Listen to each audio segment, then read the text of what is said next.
안녕하십니까. 우리 공인중개사 독학하기 여러분들 열심히 공부하고 계시죠? 여러분들 우리 민법의 이 기출문제 해설 강의가 이루어지는데 여러분들 잘 소화시키기를 부탁드립니다.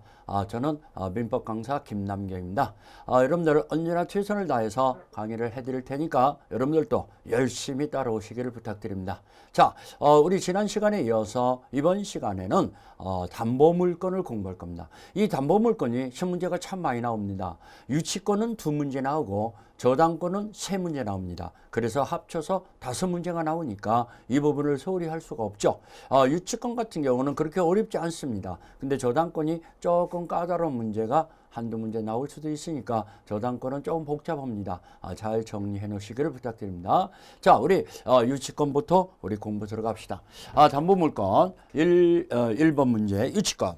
자, 여러분들 유치권이라는 건 여러분들이 잘 알다시피 피담보 채권을 변제받기 위해서 그 다 있는 물건을 점유하고 있는 거, 인도를 거절하는 거, 돈 가져오면은 반환해 줄게 라고 하는 게 유치권이죠. 그래서 여러분들 자동차 수립 공장에서 수리비 채권을 받을 때까지는 그 자동차를 담보로 잡고 있을 수 있죠. 그걸 유치권이라고 그래요. 그러면 유치권은 설정 계약을 맺어서 생긴 것이 아니잖아요. 법정 담보 물건이에요. 자동적으로 생긴다는 얘기죠.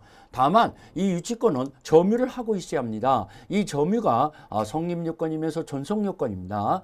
만약에 점유가 상실됐다면 유치권은 소멸하게 되는 거죠. 그래서 유치권은 취급표가 없어요. 쫓아가는 효력이 없기 때문에 유치권에 대한 반환 청구권이라는 건 없습니다. 왜? 점유가 상실되면 유치권은 소멸하기 때문에 유치권에 대한 반환 청구권이 없는데, 다만 점유가 침탈로 인해서 상실되는 경우 있잖아요. 이럴 때는 점유권에 대한 점유보호 청구권은 인정되죠.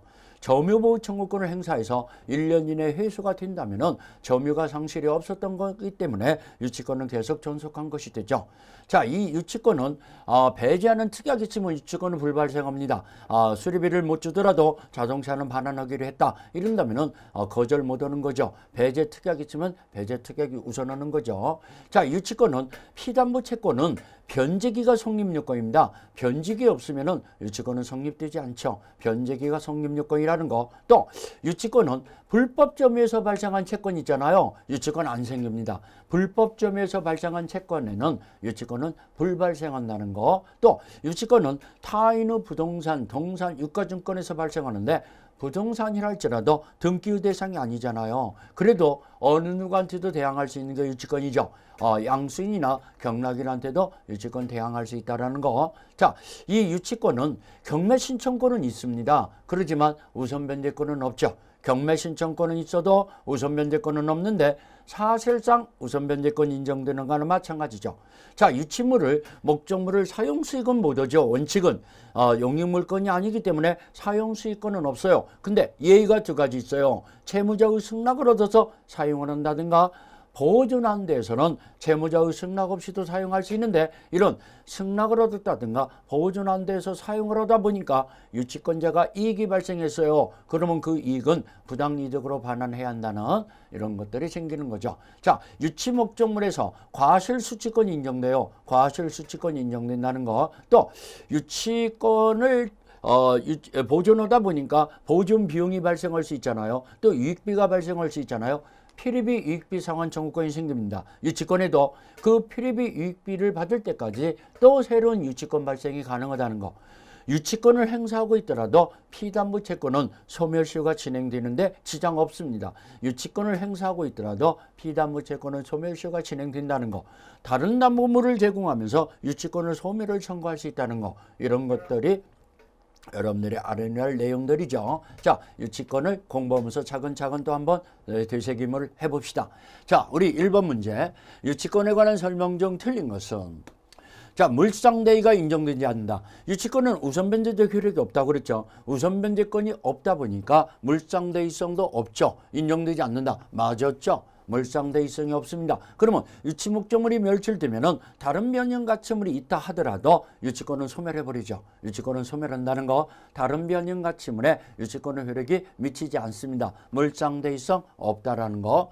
2번, 유치권은 성립을 배제하는 특약은 유의하다. 그렇다고 그랬죠. 유치권은 법정담보 물권이지만 설정개혁에서 발생하는 것이 아니지만은 유치권의 발생을 배제하는 특약이 있으면은 배제 특약이 우선합니다. 그래서 이 배제 특약이 유의하다는 거. 불발생한다는 얘기죠. 배제 특약을 맺었으면은.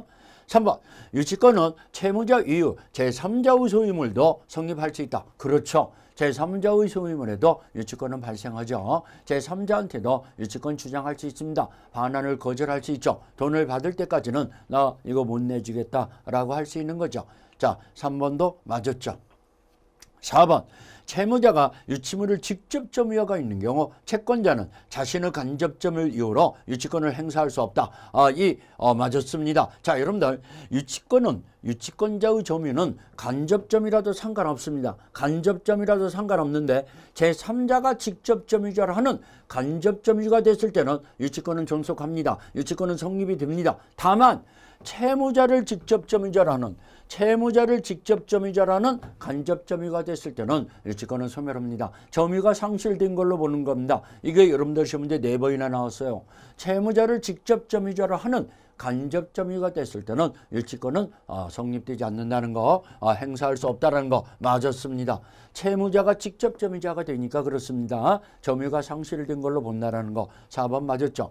건축자재를 제공한 자가 자재로 건축된 건물에 대해서 자신의 대금 채권, 자재 대금 채권을 담보하기 위해서 유치권 행사할 수 있다. 틀렸습니다. 자, 우리 건축자재 대금 채권은 그 건축물과는 긴밀한 관련성이 없죠. 한 달이 건너버렸잖아요. 그렇기 때문에 그 건축 자재 대금, 건축업자한테 자재 대금을 못 받았다고 해서 그 건물, 건축한 건물에 유치권 행사하지 못합니다. 그래서 요즘에 시험 문제가 잘 나오는 것이 유치권이 부정되는 채권, 부정하는 채권. 자, 이런 것들이 유치권이 인정이 안 된다는 얘기죠. 유치권이 인정이 안 되는 채권이 이런 건축자재대금 채권, 건축자재대금 채권이다. 유치권이 안 생기죠. 자, 그 다음에 임대보증금 반환 채권, 임대보증금 반환 채권, 유치권이 안 생기죠. 보증금 반환 채권. 그 다음에 우리 임대차에서 임대인이 권리금을 반환하기로 약정을 했을 때 권리금 반환 채권, 유치권 안 생기죠. 결련성이 없기 때문에 유치권 안 생깁니다. 자, 우리 임차인, 토지 임차인의 지상물 매매대금 채권이라는 게 있잖아요. 지상물 매매대금 채권. 이 결련성이 없기 때문에 유치권이 안 생깁니다. 그 다음에 건물 임차인에게는 부속물 매매대금 채권이 있잖아요. 부속물 매매대금 채권도 마찬가지입니다.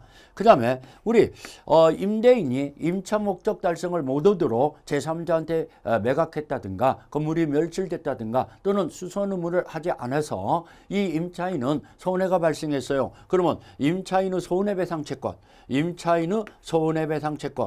이런 것들은 손해배상 채권, 이런 것들은 결련성이 없기 때문에 그 임차 목적물과는 결련성이 없기 때문에 유치권이 안 생기는 거죠. 이런 것들. 자, 우리 또 우리 계약금 명의 신탁에서 신탁자가 수탁자에게 대금을 대줬을 때 수탁자한테 대금 반환 청구라는 부당이득 반환 청구권이 생기잖아요. 계약금 명의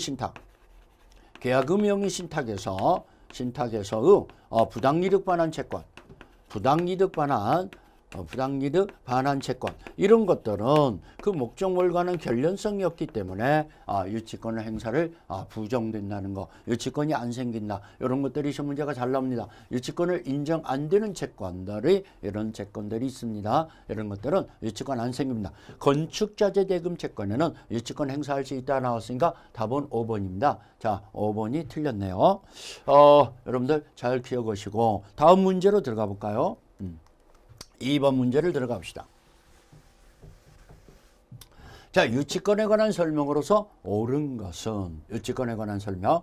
유치권자가 제3자와의 점유배계 관계를 통해서 제3자라고 나왔습니다. 간접점유가 됐어요. 유치권은 점유하고 있으면 유치권이 성립된다. 또 존속요건이다 그랬어요. 이 직접 점유일 필요가 없다고 그랬어요. 간접 점유라도 무방하죠. 그래서 제3자가 직접 점유자라 하는 간접 점유가 됐을 때는 유치권 성립된다고 그랬죠. 유치권은 소멸하지 않는다. 맞았죠. 그렇지만 우리 아까 문제에서 채무자를 직접 점유자라는 간접 점유가 됐을 때는 유치권은 소멸한다는 거 그런 것을 주의하세요. 그러면은 1번은 맞았죠. 자, 답이 1번 나와버렸네요. 옳은 거. 2번 유치권자가 매수인 경락인에 대해서 피담보 채권을 변제를 청구할 수 있다. 틀렸죠. 자, 여러분들 유치권은 경락인한테도 대항할 수 있습니다. 경매 개시 등기 전에 유치권이 성립됐다면은 경락인한테도 대항할 수 있는데 다만 경락인한테 채무변제 청구를 못하죠. 채무변제 청구하지는 못한다는 거. 채무변제 청구할 수 있다라고 나왔으니까 2번이 틀렸죠. 3번. 유치권을 행사하는 동안에 피담보 채권은 소멸시효가 진행되지 않는다. 진행된다고 그랬죠. 진행에 영향을 미치지 않는다. 326조. 그러면 진행되지 않는다 나왔으니까 틀렸죠. 자, 유치권을 행사하고 있더라도 채권은 소멸시효가 진행됩니다. 왜 소멸시효가 진행되냐? 유치권 행사는 채권의 행사가 아니잖아요. 물권의 행사잖아요. 그러면 채권이 불행사 상태가 계속됐을 때는 그 채권은 소멸시효가 완성되는 거죠. 이게 똑같은 것이 네 군데에서 나온다고 그랬어요. 유치권, 근저당권, 그 다음에 가등기담보권, 동시행항변권. 유치권, 근저당권, 가등기담보권, 동시행항변권. 이 네 군데는 이 권리를 행사하고 있더라도 채권은 소멸시효가 진행됩니다. 진행에 영향을 미치지 않는다 그럽니다. 아무튼간 잘 기억하세요. 시험 문제가 잘 나오는 거니까. 그러면 1번은 맞았고 2번, 3번은 틀렸죠. 자, 4번, 5번은 어떻게 되는가 봅시다. 4번, 5번. 자, 4번은 유치권자는 유치물로부터 생긴 과실을 수취하여 이를 다른 채권자보다도 먼저 자기 채권의 변제에 충당할 수 없다라고 나왔으니까 틀렸죠. 과실 수취권이 있습니다. 323조에 나오죠. 323조를 보면은 유치물에서 생긴 과실을 이자를 먼저 충당하고 나머지가 있으면 원금을 충당한다 해서 과실을 채권을 먼저 충당할 수 있는 우선 충당권이 있습니다. 그렇기 때문에 4번이 틀렸죠. 자, 5번. 유치권자가 유치물인 주택에 거주하여 주택을 거주하고 있어요. 거주하면서 사용하는 경우 특별한 사정이 없는 한 채무자는 유치권의 소멸을 청구할 수 있다. 이 유치권의 소멸을 청구할 수 있다. 틀렸습니다. 자, 이 유치권자가 그 주택에 공사대금을 못 받고 있는 공사업자가 그 주택을 거주하면서 사용하는 것은 보존한도에 해당됩니다. 보존한도. 그러면 보존한도에서의 사용은 채무자의 승낙 없이도 가능합니다. 보존한도에서 사용은 채무자의 승낙 없이도 가능하기 때문에 유치권은 소멸을 청구할 수 있다. 틀렸죠. 소멸 청구하지 못합니다. 그 대신 보존한도에서 사용을 하다 보니까 사용이익이 발생했어요. 이 주택의 임차인, 임차료에 해당되는 차임 정도의 부당이득은 반환해야죠. 차임 상당액은 부당이득으로 반환해야 한다는 거, 이런 것도 주의하시고. 자, 우리 4번, 5번 다 틀렸습니다. 그래서 2번 문제에서는 아까 우리 종전의 문제에서 봤듯이 1번만이 맞았죠. 1번이 간접 점유가 되더라도 유치권은 소멸하지 않는다는 거. 그래서 정답은 1번이 됐습니다. 자, 우리 다음 문제로 들어가 볼까요? 3번 문제. 자, 3번 문제에서 유치권에 관한 3번 문제. 유치권에 관한 권리가 아닌 것은 이래 나왔죠. 유치권의 권리가 아닌 것. 유치권자에게 행사할 수 있는 권리가 아닌 것은 쉬운 문제죠. 자, 경매신청권. 유치권은 경매신청권이 있죠. 다만 여러분들이 주의할 것은 경락대금의 우선변제권은 없다고 그랬어요. 경락대금의 우선변제권은 없기 때문에 형식적 의미의 경매다. 환가를 위한 경매다. 이렇게 보는 거죠. 경매신청권은 있죠. 자, 과실수취권. 과실에서 채권은 우선 충당권이 있다고 종전의 문제에서 우리가 살펴봤잖아요. 과실수취권 있죠. 유치권자에게는 비용상환 청구권, 피리비, 이익비, 우선상환 청구권이 생긴다고 그랬잖아요. 피리비, 이익비를 받을 때까지도 그 유치권이 새롭게 주장할 수 있다고 그랬죠. 피리비, 이익비 상환 청구권이 생깁니다. 맞았죠. 간이변제 충당권. 간이변제 충당권이라는 게 뭐냐면은 법원에 신청을 해서 유치권자가 법원의 감정평가를 받고 잉여금을 돌려주면서 그 유치 목적물을 자기가 취득하는 이런 방법을 간이변제 충당권이라고 합니다. 유치권자에게 인정되죠. 타담보 제공 청구권. 이건 타담보 제공 청구권은 채무자에게 있는 거죠. 내가 이거 이 다른 물건을 줄 테니까 다른 물건을 담보물을 제공해 줄 테니까 이 유치 목적물은 반환해 주시오라고 요구하는 걸 타담보 제공 청구권이라고 그래요. 채무자에게 인정되는 거죠. 채무자의 권리죠. 채무자의 권리라는 거. 그렇기 때문에 유치권자의 권리가 아닌 걸 고르라 했으니까 답은 5번이 돼버렸네요. 답은 5번이죠. 타담보 제공 청구권은 채무자에게 인정되죠. 내가 이 목적물을 다른 담보물을 제공해 줄 테니까 유치 목적물을 반환해 주시오라고 요구하는 건데 여기서 여러분들이 주의할 것은 유치권자의 승낙이나 그에 가름하는 판결을 받아야 한다는 거. 타담보를 제공해서 유치권의 소멸이 되려면은 유치권자의 승낙이나 그에 가름하는 판결이 필요하다는 걸 주의하십시오. 자, 아무튼 간단한 문제였습니다. 이런 간단한 문제도 우리 민법에서 40문제 중에서 한 2문제 정도는 예상이 된다 보는데 이런 것들은 맞춰줘야겠죠. 자, 다음 문제로 들어갑시다. 문제. 자, 4번 문제죠. 유치권과 동시행항변권에 관한 설명 중 옳은 것은? 유치권과 동시행항변권 옳은 것. 자, 이 유치권과 동시행항변권은 점유를 성립요건으로 한다. 자, 점유가 성립요건이 되는 것은 유치권이죠. 유치권이지 동시행항변권은 점유가 성립요건은 아니죠. 그렇기 때문에 동시행항변권 때문에 기억번은 이 뭡니까? 틀렸죠. 같이 점유가 성립 요건은 아니니까 이거 틀렸죠. 동시행항변권 때문에 틀렸다는 거.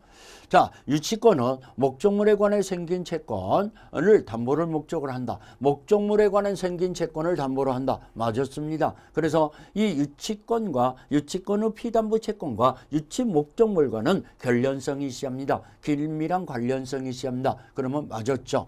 자, 디귿번 유치권과 동시행항변권을 동시에 서로 병존할 수 있다. 맞았습니다. 서로 배척하는 것이 아니에요. 병존이 가능합니다. 그러면 두 개의 권리가 같이 있었을 때는 아무거나 선택할 수 있어요. 그래서 시험 문제가 잘 나오는 게 이거죠. 매매계약이 무효 취소됐을 때 이 매도인과 매수인은 쌍방이 부당이득 반환 의무가 생기잖아요. 부당이득 반환 의무. 매수인은 목적물을 넘겨줘야 하고 매도인은 대금을 반환해줘야하잖아요. 양 관계는 동시행항변권도 생기지만은 유치권도 발생하죠. 동시행항변권도 생기지만은 매매대금 채권을 받을 때까지 매수인은 매도인의 그 물건을 반환을 거절할 수 있는 유치권도 생긴다는 거. 거기서 시험 문제가 나옵니다. 아무튼간 이 병존이 가능하죠. 맞았죠. 1번 유치권에는 독립한 물건인 반면에 동시행항변권은 이행거절 권능에 해당한다. 맞았네요. 유치권은 독립한 물건이죠. 자, 우리 제한물건으로서 독립한 물건이지만 동시행항변권은 쌍무계약상의 효력이죠. 쌍무계약상의 효력으로 이행거절 권능에 해당하는 겁니다. 그러면 1번 맞았죠. 그럼 맞은 걸 고르라 했으니까 4번 문제는 3개가 맞았어요. 니은, 디귿, 리을. 그러면 정답은 5번이 되겠네요. 니은, 디귿, 리을. 정답은 5번이 되죠. 정답은 5번이라는 거. 3개가 맞았으니까 이 유치권과 동시행항변권을 비교하는 문제를 우리가 살펴봤습니다. 자, 다음 문제로 들어가 봅시다. 5번 문제. 자, 5번 문제를 보면은 임차인이 임차물에 관하여 유치권을 행사하기 위하여 주장할 수 있는 피담보 채권을 모두 고른 것은? 자, 임차인이 유치권을 행사하기 위해서 주장할 수 있는 피담보 채권. 자, 보증금 반환 채권. 여기 임대보증금 반환 채권에는 유치권 안 생긴다고 그랬죠. 임차 목적물과는 결련성이 없습니다. 유치권 안 생깁니다. 권리금 반환 청구권 안 생긴다고 그랬죠. 이것도 결련성이 없기 때문에 유치권 주장하지 못합니다. 피리비 상환 채무의 불이행으로 인한 손해배상 청구권. 자, 피리비 유익비에 대해서는 그 임차 목적물에서 생긴 채권입니다. 임차 목적물에서 생긴 채권이기 때문에 거기에 대해서는 임차 목적물과 결련성이 있어요. 그렇기 때문에 그에 관한 손해배상 청구권도 이 결련성이 있다고 봐야죠. 이 피리비에 관한 피리비를 안 주니까 그에 해당되는 이 손해배상 청구권이 생기는 거니까 결련성이 있습니다. 원상회복 약정이 있는 경우에 유익비 상환 청구권. 요것 때문에 여러분들이 함정이 빠집니다. 원상회복 약정이 있다면은 비용상환 청구권은 포기한 것으로 본다 그럽니다. 원상회복 약정이 있으면 비용상환 청구권을 포기한 거니까 유익비 상환 청구권에 유치권 행사 못하죠. 만약에 이 말이 없다면은 유익비 상환 청구권도 유치권 생깁니다. 그렇지만 원상 회복이라는 약정을 맺었으면은 비용 상환 청구권은 포기한 것으로서 유치권 행사를 못합니다. 그러면 유치권이 행사가 되는 비담보 채권을 고르라 하겠으니까 답은 디귿 하나입니다. 답은 2번이네요. 자, 이렇게 여러분들이 골라내면 되겠죠. 디귿이다 이겁니다. 그래서 이 유치권이 행사되는 피담보 채권의 부정되는 거 우리 저를 설명해 드렸잖아요. 이런 문제와 이런 문제로 나온 것이죠. 자, 그 다음에 다음 문제로 들어갑시다. 6번 문제로 들어갑니다. 유치권에 관한 설명으로서 옳은 것은 유치권에 관한 설명. 자, 목적물에 대한 점유를 취득한 뒤에 목적물에 관해 생긴 성립한 채권을 담보하기 위해서 유치권은 인정되지 않는다. 자, 점유를 취득한 뒤에 채권이 나중에 발생했어요. 그래도 유치권이 인정되는데 지장 없습니다. 인정되지 않는다. 틀렸습니다. 유치권은 인정되죠. 점유가 먼저 생겼고 나중에 채권이 발생했더라도 유치권은 인정되고, 또 거꾸로 채권이 먼저 발생하고 나중에 점유가 되더라도 점유 시부터 유치권은 생깁니다. 그 목적물에 관련성 있는 채권이라면 유치권은 발생하죠. 점유와의 채권과는 관련성을 요하지 않는다는 걸 꼭 염두에 두세요. 그래서 1번 틀렸습니다. 2번 채권자가 채무자를 직접 점유자로 또 나왔습니다. 우리가 지난 문제에서 채무자를 직접 점유자라는 간접 점유가 됐을 때는 이 점유가 상실된 것으로 보기 때문에 유치권은 소멸한다고 그랬죠. 자, 직접 점유로 하여 간접 점유가 되는 것은 유치권은 성립할 수 있다라고 나왔으니까 틀렸습니다. 채무자를 직접 점유자라는 간접 점유가 됐을 때는 유치권은 성립되지 않는다는 거. 제3자가 직접 점유가 되는 간접 점유가 됐을 때는 유치권 성립됩니다. 꼭 염두에 두세요. 그렇기 때문에 2번도 틀렸죠. 3번 유치권자가 점유를 침탈당했어요. 점유를 침탈당했을 때 점유보호 청구권 인정되죠. 근데 유치권에 대한 반환 청구권 이건 없죠. 유치권에 대한 반환 청구권은 없죠. 그렇기 때문에 유치권은 쫓아가는 효력이 없다고 그랬어요. 유치 목적물에 추구표가 없어요. 그러면 점유가 상실되면 유치권은 소멸이기 때문에 유치물 반환 청구권이라는 건 없다고 그랬습니다. 그래서 틀렸습니다. 2, 3번도 틀렸고, 4번 유치권자는 유치물의 보존에 필요하더라도 채무자의 승낙 없이는 유치물을 사용할 수 없다. 틀렸습니다. 자, 이 보존 한도에서는 채무자의 승낙 없이도 사용할 수 있죠. 사용할 수 없다 나왔으니까 틀렸습니다. 자, 여러분들 유치 목적물을 유치권자가 적극적으로 사용 수익은 못 얻는다고 그랬죠. 사용 수익은 못 얻었지만은 채무자의 승낙을 얻었다든가 하나, 보존에 필요한 범위에서 둘, 이런 경우는 사용할 수 있어요. 보존 한도에서는 채무자의 승낙 없이도 사용할 수 있습니다. 그래서 4번도 틀렸어요. 지금 다 틀렸습니다. 그러면 5번이 정답이 되겠는데 확인해 봅시다. 5번. 자, 임대차가 종료한 후에 법원이 임차인의 유익비 상환 청구권을 유예기간을, 자, 법원이 일정한 기간을, 유익비에 관해서는 상환기간을 법원이 허용해 줄 수가 있어요. 유익비에 관해서는 법원에서 상당한 기간을 허용해 줄 수가 있는데, 인정한 경우 그 기간 내에서는, 아직 기간 내에서는 변제기가 도래하지 않았잖아요. 이 유치권은 비담보 채권의 변제기가 성립요건입니다. 비담보 채권의 변제기가 성립요건이기 때문에 변제기가 도래하기 전에는 유치권 행사를 못하죠. 유익비 상환 청구권을 담보하기 위해서 유치할 수는 없다. 맞았습니다. 변제기 도래 전에는 유치권이 성립이 안 된다는 이런 판례죠. 그렇기 때문에 이 5번 맞았죠. 옳은 걸 골랐으니까 답은 5번이 되겠습니다. 그렇게까지 어렵지 않죠, 여러분들. 유치권은요, 두 문제가 나오는데 여러분들 놓치면 너무 아깝지 않냐. 몇 가지만 정리하면은 유치권은 여러분들 것이 됩니다. 6번은 답이 5번입니다. 그래서 이 7번 문제로 들어가 볼까요? 자, 7번 문제. 갑은 X건물을 임차한 을은 X건물을 보존 개량하기 위하여 병으로부터 건축자재를 외상으로 건축자재를 예상으로 공급받아 수리했다.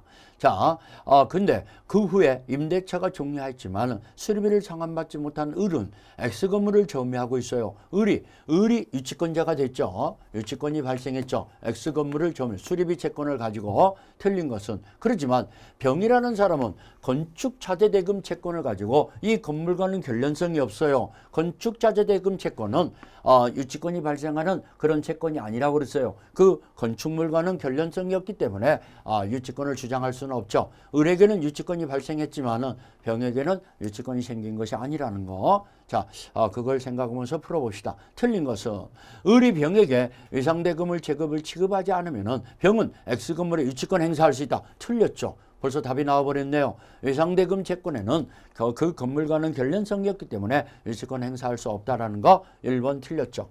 자, 2번. 을은 갑이 수리비를 상환할 때까지 X건물에 대해서 유치권을 행사할 수 있다. 을은 유치권 행사할 수 있다고 그랬죠. 을은 그 수리비 채권을 가지고 이 유치권 주장할 수 있어요. 임차인에게도 비용, 필요비, 유익비 상환 채권을 가지고는 임차 목적물에 유치권 행사할 수 있다는 거. 그렇기 때문에 2번 맞았죠. 3번. 을은 갑의 승낙 없이 X건물을 제3자에게 담보로 제공할 수 없다. 자, 이 채무자의 승낙으로 돼야 사용시 담보로 제공할 수 있는 거지. 승낙 없이는 담보로 제공할 수 없죠. 그렇기 때문에 3번도 맞았죠. 4번 볼까요? 4번. 자, 을은 수리비를 상환받기 위하여 X건물을 경매를 할 수 있다. 자, 유치권자는 유치 목적물의 경매 신청권이 있다고 그랬어요. 그러면 경매할 수 있다. 맞았죠. 만약 X건물을 갑으로부터 양수한 정이 을에게 X건물을 반환을 청구하는 경우 을은 유치권으로 대항할 수 있다. 이 유치권은요, 건물의 양수인 뿐만 아니라 경락인 어느 누구한테도 주장할 수 있는 게 유치권이라고 그랬어요. 그렇기 때문에 양수한 새로운 소유자한테도 유치권 반환을 거절할 수 있죠. 그렇기 때문에 5번도 맞았죠. 그러면 틀린 걸 고르라 했으니까 우리 아까 지문에서 틀린 걸 고르라 했으니까 1번이 틀렸잖아요. 1번. 외상대금 채권에는 유치권 주장할 수 없다고 그랬어요.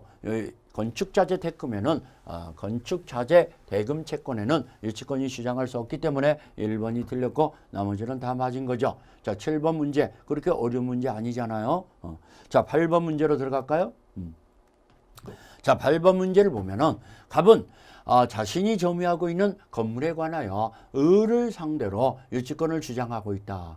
자, 틀린 것은 자, 갑이 건물의 수급인으로서 공사업자를 수급인이라고 하잖아요. 수급인으로서 소유권을 갖는다면은 소유권 자기 것이네요.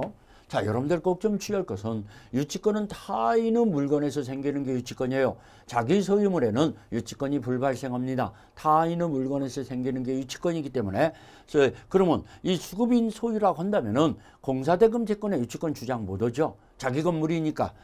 자, 소유권을 갖는다면은 갑의 유치권은 인정되지 않는다. 맞았네요. 맞았습니다. 자기 건물에는 자기가 유치권 주장 못하는 거죠. 2번. 갑이 건물의 점유에 관하여 선량한 관리자의 주의무, 선관지의무라고 그러죠. 선량한 관리자의 주의무로서 위반하면은 채무자 을은 유치권의 소멸을 청구할 수 있다. 자, 이 선관지 의무를 위반하면은 소멸 청구가 가능하다는 거. 소멸 청구해야 소멸이 되는 거지. 즉시 소멸한다 이러면 틀리죠. 그러면은 맞았습니다. 선관지 의무를 위반하면은 유치권의 소멸을 청구할 수 있다는 거. 소멸 청구 대상이라는 거 주의하세요. 자, 3번. 갑은 유치권을 행사하기 위해 자신이 점유하고 있는 점유가 불법 행위가 아님을 입증해야 한다. 자, 여러분들 불법 행위로 점유가 개시됐을 때는 유치권은 불발생합니다. 그렇지만 여러분들 점유는 적법한 것으로 추정을 받습니다. 200조. 자, 우리 200조를 보면은 점유 적법 정력, 권리 적법 추정력이라고 그래요. 점유를 하고 있으면은 적법하게 점유할 권리가 존재하는 것으로 추정받기 때문에 불법 점유라는 것은 상대방이 입증해야 합니다. 이 유치권자 스스로, 점유자 스스로 입증하는 게 아닙니다. 추정을 받는 거니까. 그러면 불법 행위가 아님을 스스로 입증해야 한다 나왔으니까 틀렸습니다. 자, 이 유치권자는 일단은 적법하게 점유한 걸로 추정을 받아요. 그렇기 때문에 상대방 측에서 불법점이라는 걸 입증해야 하기 때문에 3번이 틀렸죠. 자, 답은 3번 나와버렸네요. 자, 다음 지문 공부해 봅시다. 4번은 채무자 을이 건물을 직접 점유자, 또 나왔지 않습니까? 채무자가 직접 점유자로 하는 간접 점유가 됐을 때는 유치권은 행사하지 못한다 그랬죠. 자, 제3자한테 직접 점유가 되는 간접 점유가 되면은 유치권은 계속 존속하지만 채무자를 직접 점유자라는 간접 점유가 되면은 유치권은 소멸한다고 그랬어요. 유치권은 인정되지 않는다. 맞았습니다. 아주 잘 나오지 않습니까? 5번 병이 건물의 점유를 침탈했어요. 건물의 점유가 침탈되면은 점유물 반환 청구권, 점유보호 청구권을 행사할 수 있다고 그랬어요. 그러나 유치권에 기한 유치물 반환 청구권은 없다고 그랬죠. 그래서 점유물 반환 청구권을 행사로서 점유를 회복한다면은 유치권은 되살아난다. 오케이. 자, 1년 이내에 점유 회수가 가능하다면은 점유 상실이 없었던 것이 된다 그럽니다. 점유 상실이 없었다라는 것은 계속 점유한 것으로 본다는 얘기죠. 그렇기 때문에 유치권은 소멸하지 않았던 것이 되죠. 되살아나는 거죠. 맞았죠. 그러면은 틀린 걸 고르라 했으니까 3번만이 틀렸잖아요. 우리 3번은 다시 한번 얘기하면 유치권자는 불법 점유에서 발생한 채권일 때는 유치권이 안 생깁니다. 그러면 유치권자의 점유는 일단 적법한 점유로 추정을 받기 때문에 추정받는 본인이 스스로 적법 점유임을 불법 점유가 아님을 입증할 필요는 없어요. 상대방 측에서 불법 점유임을 입증해야 합니다. 상대방이 입증해야 하니까 유치권자 스스로 입증할 책임을 진다 이러면 틀렸습니다. 상대방이 입증해야 한다는 거. 그래서 3번이 틀렸죠. 다음 문제로 들어가 볼까요? 자, 우리 9번 문제네요. 9번 문제. 9번 문제. 자, 9번 문제는 문제만 이렇게 길어버리네요. 이게 작년 기출 문제인데 문제만 이렇게 길어버리잖아요. 자, 9번 문제 한번 읽어봐가면서 얘기할까요? 자, 이거 좀 지우고 설명 좀 들어가겠습니다. 자, 여러분들 우리 유치권은요. 자, 우리 저당권이 설정된 후로요. 저당권이 설정된 후에 유치권이 성립됐어요. 유치권이 성립이 됐는데 후순위 유치권이라고 봅시다. 근데 저당권자가 경매를 들어갔네요. 저당권의 경매가 됐을 때 경매 시에 이 유치권은 경락인한테도 대항할 수 있어요. 유치권은 경락인에게 대항할 수 있다. 경락인에게 대항 가능하다. 유치권은 소멸하지 않는다는 얘기죠. 경락인이 책임을 져야 한다는 얘기죠. 다만 자, 이 유치권자는 경락인에게 변제 청구를 못 한다는 거. 유치권자는 경락인에게 당신이 갚아주시오 라고 변제 청구하지 못합니다.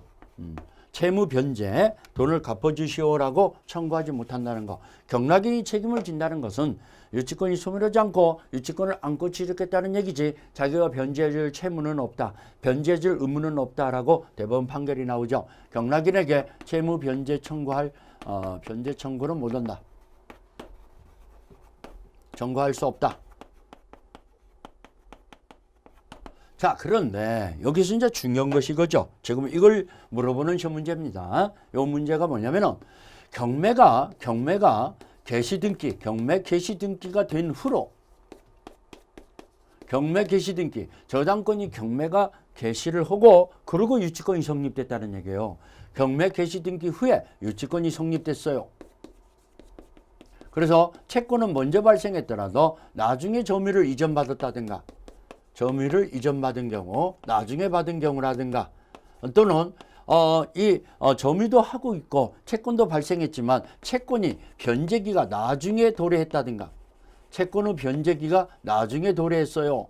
경매 개시 등기 후에 도래했어요. 그러면은 변제기 전에는 유치권이 불성립된다고 그랬잖아요. 변제기 전에는 유치권이 안 생기는데 나중에 변제기가 도래했으면 유치권이 성립된다는 거. 그러면 경매 개시 등기 후에 유치권이 성립됐을 때는 어떻게 되겠냐? 경락인한테 대항하지 못합니다. 경락인에게 대항하지 못한다. 자, 원칙적으로 유치권은 경락인한테 대항할 수 있다고 그랬잖아요. 그렇지만 경매 개시 등기 후에 생긴 유치권은 경락인한테 대항하지 못하죠. 그렇기 때문에 이런 것들을 주의하셔야 합니다. 이 문제입니다. 결국은 이 판례를 제대로 아니함으로 인해서. 자, 읽어볼까요? 갑은 자신의 토지에 주택 신축공사를 을에게 맡기면서 신축공사를 맡기면서 갑의 명의의 보존 등기를 보존 등기 후 이게 핵심이네요. 2개월 이내에 공사대금 채권을 지급하기로 또 동시에 주택을 인도받기로 약정했다 이겁니다. 그러면 공사대금 채권은 보존 등기 후 2개월 이내에 2개월이 변제기죠. 그러면 변제기에 그런데 인도했는데 2016년 1월 15일 날 주택에 대해서 감명의로 보존 등기를 했어요. 그러면 변제기는 언제 걷어요? 자, 감명의로 보존 등기를 했을 때 변제기는 2016년 3월 15일이겠죠. 2개월 후니까. 자, 그거 맞췄었는데 을은 현재 공사대금을 지급받지 못하고 점유하고 있는데 가부 채권자가 이 주택에 대해서 강제경매를 신청했어요. 자, 가부주택에 지금 2016년 1월 15일에 보존 등기를 했어요.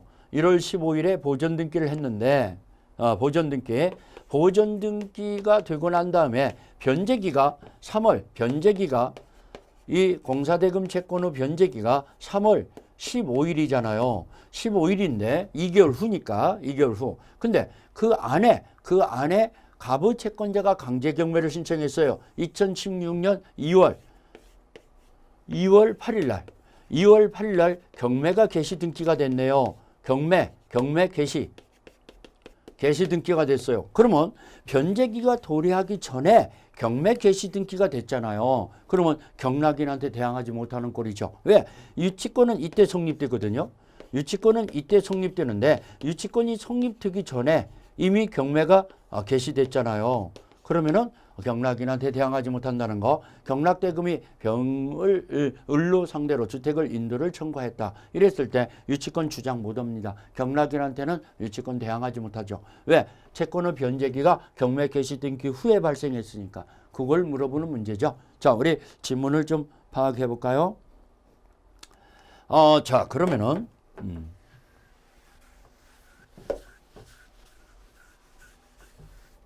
자, 이제 옳은 것을 고르라겠어요. 옳은 것은. 자, 기억번. 병은 주택에 대한 소유물 반환 청구권을 행사할 수 없다. 자, 병은 지금 경락인은 소유물 반환 청구권을 행사할 수 없다. 틀렸죠. 자, 이 유치권을 주장하지 못하니까 반환 청구를 경락인은 행사할 수 있죠. 경락인은 행사할 수 있으니까 틀렸습니다. 이 지금 병이 경락을 받았어요. 경락을 받았으면은 이 유치권을 주장하지 못하니까 을한테 주택의 반환을 청구할 수 있는 거죠. 을은 유치권에 근거해서 주택의 인도를 거절할 수 있다. 틀렸죠. 경락인한테는 대항하지 못한다고 그랬죠. 을은 이 경매 개시 등기 후에 채권의 변제기가 도래했으니까 경락인한테 대항하지 못한다는 거. 그러면은 니은번도 틀렸죠. 을은 동시행 항변권을 근거해서 주택의 인도를 거절할 수는 없다. 맞았죠. 이 주택의 대금 채권을 가지고는 동시행 항변권은 안 생기는 거죠. 동시행 항변권은 안 생기는 거니까 인도를 거절할 수 없습니다. 그러면 없다고 나왔으니까 이건 맞았죠. 1번과 2번은 기억 니은은 틀렸고. 그러면 답은 맞은 걸 고르라 했으니까 답은 3번이네요. 3번. 자, 결국은 지문은 별로 그렇게 복잡하지 않고, 자, 우리 경매가 개시 등기 후에 유치권이 성립됐어요. 나중에 점유를 개시했다든가, 나중에 채권이 변제기가 도래했다든가 이랬을 때는 경락인한테 대항하지 못한다는 판례를 가지고 문제가 엮어진 겁니다. 그렇죠? 자, 이래서 우리 9번 문제를 살펴봤고 10번 문제로 들어가 볼까요? 자, 유치권은 소멸사유가 아닌 것은 유치권은 소멸사유. 자, 혼동. 자, 혼동이 되면은 자, 유치권자가 그 부동산을 물건을 유치 목적물을 취득해 버렸어요. 그러면 자기 물건이 됐으니까 유치권은 소멸하죠. 혼동이 되면은 소멸한다는 거. 소멸사유에 해당되죠. 소멸사유. 자, 점유를 상실하면 유치권은 소멸하죠. 점유가 상실되면 유치권은 또 소멸합니다. 점유가 유치권은 성립 요건이면서 존속 요건이라고 그랬어요. 자, 목적물이 멸실됐어요. 목적물이 멸실되면 유치권은 또 소멸하죠. 그래서 여러분들 유치권에는 물상대의성이 없다고 그랬어요. 다른 변형가치물이 남아있다 하더라도 변형가치물의 유치권은 효력이 미치질 않아요. 물상대의성이 없어요. 그래서 소멸하는 거죠. 제3자에게 유치물을 보관시켰어요. 이건 소멸하지 않죠. 자, 여러분들 우리 보관업소, 대행업자한테 이렇게 유치권자가 보관을 관리를 맡겼어요. 그러면은 일종의 유치권은 계속 점유하고 있는 겁니다. 점유하고 있고 그 보관업소에서는 이 점유 보조자로서 이행 보조자로서 보관업소에서 점유하고 관리하고 있는 동안에도 유치권자는 계속 점유하고 있는 것으로 되는 거죠. 그래서 유치권은 소멸하지 않습니다. 그 다음에 채무자가 아닌 유치물의 소유자의 변제다. 변제가 됐으면 어쨌든 간에 누가 변제했든 간에 변제가 되면은 유치권은 소멸하는 거죠. 유치권은 소멸하고 그러면은 소멸 사유가 아닌 걸 고르라 했으니까 답은 4번이 되겠네요. 제3자에게 보관업소에게 보관을 위탁하더라도 위임을 맡기더라도 유치권은 소멸하지 않는다고 그랬어요. 그렇기 때문에 소멸 사유가 아닌 걸 고르라 했으니까 답은 4번이 되겠습니다. 답은 4번. 자, 이런 식으로 간단한 문제도 나왔구나. 자, 그 다음에 이제 유치권이 벌써 이 10문제를 풀어봤는데 이제 11번 문제부터는 저당권 문제가 들어가겠네요. 저당권 문제 풀어봅시다. 11번 문제 저당권.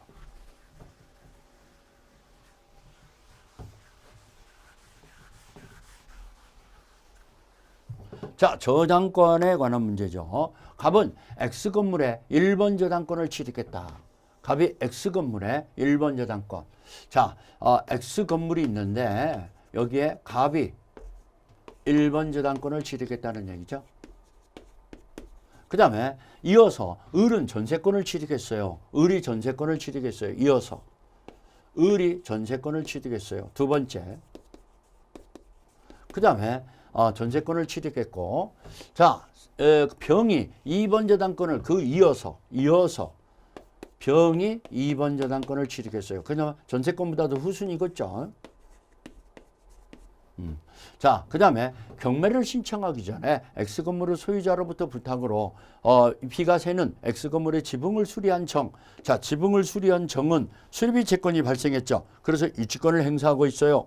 자, 정은 이 X건물의 정이 사순이죠. 네 번째 유치권이 발생했어요. 유치권을 행사하고 있어요. 자, 이렇게 하고 있을 때 옳은 것은 자, 우리 권리 분석에 관한 문제겠죠. 우리 민법 문제에서 이런 문제가 한 문제씩 나옵니다. 권리 분석에 관한 문제. 자, 우리 하나하나 볼까요? 저당권자가 이자가 경매를 붙였다고 볼까요? 이자가 경매를 붙였어요. 그러면은 후순위 이 전세권 소멸하죠. 저당권도 소멸하고 전세권도 소멸하고 잔여기간이 남았더라도 소멸하죠. 저당권도 소멸하죠. 배당 순서는 이렇게 순서대로 받아가는데 이 유치권은 소멸하지 않죠. 유치권은 후순위 유치권이라 할지라도 소멸하지 않는다고 그랬어요. 그러면은 자, 또 이 전세권자가 경매를 붙였다고 가정해 볼까요? 이자가 경매를 붙였어요. 그러면 선순위 저당권 소멸하죠. 전세권도 소멸하죠. 저당권도 소멸하고 유치권은 존속하죠. 그러면 자, 또 거꾸로 이 3순위 저당권자가 경매를 붙였다고 볼까요? 이자가 경매를 붙였어요. 그러면 이 3순위 저당권 소멸하고 전세권도 저당권 후에 생겼기 때문에 이 저당권부터 소멸되는 말소 기준이 됩니다. 전세권도 소멸하죠. 유치권은 존속하죠. 3순위 저당권이 소멸했더라도 그러면 유치권자가 경매를 붙였다고 한번 볼까요? 유치권자가 경매를 붙였어요. 이자가 경매를 붙였어요. 그러면 유치권 스스로 경매를 붙였으면 유치권도 소멸합니다. 선순위 저당권부터 전세권, 이 저당권 다 소멸하죠. 유치권자 스스로 경매를 붙였으면은 다 소멸한다고 봐야죠. 아무튼간 순서대로 배당을 받아가는데 유치권은 우선 면제권은 없잖아요. 그런가? 자, 아무튼간 그것을 물어보는 문제였어요. 그러면은 하나하나 풀어볼까요? 옳은 것은 자, 갑이 경매 신청에 의해서 갑이 경매 신청했어요. 1순위 저당권자가 경매를 신청해서 무가 X건물을 매수하면은 X건물은 목적으로 하는 모든 권리가 소멸한다. 모든 권리라고 나왔으니까 틀렸죠. 유치권은 존속한다고 그랬잖아요. 유치권은 존속하죠. 그래서 틀렸습니다. 자, 을이 경매를 신청해서 무가 X건물을 매수하면은 가부저당권과 이 정의 유치권을 제외한 모든 권리가 소멸한다. 가부저당권도 소멸하죠. 가부저당권이 소멸하죠. 선순위 저당권이라 할지라도 누가 경매를 붙였더라도 말소되는 기준의 권리가 여기서부터 기준이 걸립니다. 이거 소멸합니다. 그렇기 때문에 2번 틀렸죠. 3번 병의 경매 신청으로 자, 이 3순위 저당권이 경매를 붙였어요. 무가 X 건물을 매수하면은 정의 유치권을 제외한 모든 권리가 소멸한다. 오케이, 맞았습니다. 정의 유치권은 존속하고 나머지 권리는 다 소멸하죠. 그러면은 3번은 맞았죠. 자, 4번 지문 볼까요? 4번 지문. 정의 경매로 인해서 자, 유치권자가 경매를 신청했어요. 무가 X 건물을 매수하면은 의뢰 전세권을 제외한 모든 권리가 소멸한다. 의뢰 전세권도 소멸하죠. 다 소멸하죠. 그렇기 때문에 4번이 또 틀렸네요. 5번. 가부 경매 신청으로 무가 X 건물을 매수하면은 의뢰 전세권과 정의 유치권을 제외한 모든 권리가 소멸한다. 의뢰 전세권도 소멸해요. 정의 유치권만 남는다고 그랬어요. 그러면 5번도 틀렸죠. 그래서 맞은 걸 고르라 했으니까 답은 3번이 되겠네요. 우리 아까 3번 보면은 병의 경매 신청으로 무가 X 건물을 매수하면은 정의 유치권만 남지 나머지는 다 소멸하죠. 그러면 3번은 맞은 거죠. 3번만 맞았고 나머지는 다 틀렸죠. 자, 이래서 이런 권리 분석에 관한 문제를 우리가 문제 풀어봤습니다. 자, 다음 문제로 들어가 볼까요? 12번 문제. 자, 12번 문제. 저당권이 성립 및 효력에 관한 설명으로서 틀린 것은 저당권의 성립 및 효력. 자, 1번. 장래의 특정한 채권을 저당권의 피담보 채권으로 들 수 있다. 자, 장래의 특정 채권뿐만 아니라 불특정 다수의 채권도 근저당권이라는 설정이 가능합니다. 그렇기 때문에 1번 맞았죠. 틀린 걸 고르라 했으니까 답은 아니네요. 1번 맞았죠. 2번. 물상대권의 행사를 위하여 압류는 그 권리를 행사하는 저당권자에 의해서만 가능하다. 이게 틀렸네요. 자, 이 압류를 해야 수령되기 전에 다른 변형 가치물이 수령되기 전에 압류해야 물상대의성이 인정됩니다. 근데 그 압류는 꼭 저당권자가 할 필요는 없다 그럽니다. 제3자가 압류해도 무방하다는 거. 그래서 2번은 틀렸네요. 자, 3번. 저당부동산에 대해서 지상권을 취득한 제3자는 저당권자에게 피담보 채권을 변제하고 저당권의 소멸을 청구할 수 있다. 이 지상권을 취득한 제3자는 제3취득자죠. 제3취득자 364조를 보면은 제3취득자는 소유권자라든가 후순위 지상권자, 후순위 전세권자를 말하는데 이런 사람들은 선순위 저당권을 대의변제해서 말소 청구할 수 있죠. 그러면 대의변제해서 저당권의 소멸을 청구할 수 있다는 거 맞았습니다. 맞았죠. 자, 그 다음에 4번 지문으로 들어갈까요? 건물의 증축 비용을 투자한 자가 그 대가로서 건물의 공유지분 등기를 격려받았어요. 공유지분 등기를 격려받았으면 대가를 받은 거잖아요. 저당권이 실행되더라도 매수자금에서 우선 상환을 받을 수 없다. 맞았습니다. 자, 여러분들 우리 제3취득자 필요비 이익비 우선 상환 청구권이라는 367조에 나옵니다. 367조를 보면은 제3취득자의 비용 우선 상환 특권이라는 말이 나와요. 저당권자보다도 먼저 가져갈 수 있어요. 근데 이거 건축 비용에 대해서 투자 금액을 지분으로 이전받았잖아요. 그러면 이런 경우는 우선 상환을 받을 수 없다 그럽니다. 4번 맞았죠. 5번. 저당권이 설정된 나대지 건축물이 없는 토지잖아요. 건물을 축제한 경우 토지와 건물을 일괄 경매.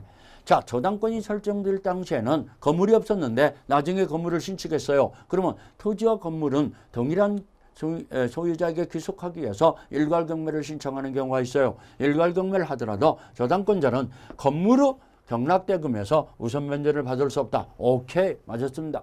우리 민법에 365조를 보면은 일괄 경매 신청권이 있어요. 일괄 경매를 신청하려면은 여러분들 꼭 두 가지 좀 알아놓으세요. 경매 신청 당시에 토지와 건물이 동일한 소유자여야 합니다. 그 다음에 일괄 경매를 신청했더라도 토지의 경락대금에서만 우선 면제권이 있지 건물의 경락대금에는 우선 면제권 없습니다. 그 두 가지가 중요한 거죠. 우선 면제를 받을 수 없다라고 나왔으니까 맞았죠. 그러면은 틀린 걸 고르라 했으니까 우리 아까 이 2번 지문에서 물상대의권을 행사하기 위해서 압류는 꼭 저당권자 의해서만 가능하다. 이래 나왔으니까 틀렸지 않습니까? 압류는 제3자가 해도 무방하다고 그랬어요. 그래서 2번이 정답이 되겠습니다. 자, 13번 문제로 들어가 볼까요? 13번. 자, 우리 저당권에 관한 설명으로서 틀린 것은 저당권에 관한 설명으로 저당권 설정자가 저당권 설정 후 건물을 축조했으나 경매 당시에 제3자가 건물을 소유하고 있는 때에도 일괄경매를 청구할 수 있다. 자, 일괄경매를 청구하려면은 토지와 건물이 경매 신청 당시에 동일한 소유자여야 한다고 그랬잖아요. 그러면 제3자가 건물을 소유하고 있다면은 동일한 소유자가 아니잖아요. 그러면 일괄경매를 신청할 수 없죠. 그러면 13번에 답이 나와버렸네요. 틀린 것은 1번이 돼버렸죠. 그러면 나머지는 어떻게 되는가 또 우리가 검토해 봅시다. 채권자, 채무자, 제3자 사이의 합의에 의해서 채권이 실질적으로 제3자에게 귀속됐다고 볼 수 있는 사정이 있으면은 제3자 명의로 저당권 등기도 유효하다. 오케이, 맞았습니다. 그래서 여러분들 세 가지가 똑같다고 그랬어요. 전세권, 저당권, 가등기담보권은 제3자 명의로 3자 간의 합의에 의해서 등기를 했더라도 유효하다는 거. 그렇기 때문에 2번 맞았죠. 한번 저당권 설정 행위는 처분 행위이므로 처분 권리 또는 권한을 가진 자만이 저당권을 설정할 수 있다. 오케이. 저당권을 발생하는 행위는 물권 행위잖아요. 물권 행위는 처분 행위로서 처분 권한이 있는 자만이 유효화된다는 거. 자, 4번 봅시다. 우리 특별한 사정이 없으면은 저당권 이전에 부기 등기를 하는 방법으로 무효인 저당권 등기를 다른 채권자에게 담보로 하는 유용할 수 있다. 자, 여러분들 등기부상의 이해관계에는 제3자가 없는 한 제3자 명의로 무효인 저당권 등기를 유용해서 사용할 수 있다는 거, 유용할 수 있다는 거. 그러면 4번도 맞았죠. 5번 특별한 사정이 없으면 저당권 후 피담보 채권을 소멸한 후 그 말소 등기 전에 피담보 채권의 전부 명령을 받아 저당권 후 이전 등기가 이루어진 경우는 저당권의 효력이 없다. 피담보 채권이 소멸되면은 말소 등기가 없어도 저당권은 무효가 됩니다. 그러면 그 무효인 저당권을 이전 등기를 받았더라도 그 저당권은 무효죠.